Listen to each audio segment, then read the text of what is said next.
வணக்கம் நண்பர்களே, வாங்க இன்றைக்கி முட்டையையும் கோஸையும் வச்சு முட்டைக்கோஸ் பொரியல் எப்படி பண்ணுறதுன்ட்டு பற்றி பார்க்கலாம். அதுக்கு முன்னாடி இந்த வீடியோ ஃபஸ்ட் டைம் பார்க்குறவங்களா இருந்தால் தாட்சாயணி விலாக் சேனலுக்கு மறக்காமல் ஒரு சப்ஸ்கிரைப் பண்ணிக்கோங்க.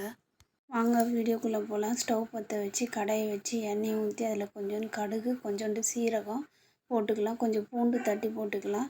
கட் பண்ணி வச்ச வெங்காயத்தையும் அதிலே போட்டுக்கலாம். போட்டு கருவேப்பிலை கொஞ்சம் போட்டுக்கலாம்.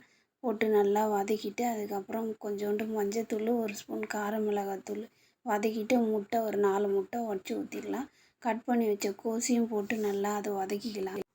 வதக்கிட்டு லைட்டாக கொஞ்சோண்டு தண்ணி தெளித்து தட்டு போட்டு ஒரு 10 நிமிஷம் மீடியம் ஸ்லோவில் வச்சு வேக வச்சு எடுத்துக்கலாம். அவ்வளோதான், சூப்பரான முட்டைக்கோஸ் பொரியல் ரெடி ஆயிடுச்சு. இது செம்ம டேஸ்ட்டாக சூப்பராக இருக்கும். நீங்களும் ஒரு முறை இது மாதிரி செஞ்சு பாருங்கள். இந்த வீடியோ உங்களுக்கு பிடிச்சிருந்ததுன்னா லைக் பண்ணுங்கள், ஷேர் பண்ணுங்கள், கமெண்ட் பண்ணுங்கள். பாய். அடுத்த வீடியோவில் பார்க்கலாம்.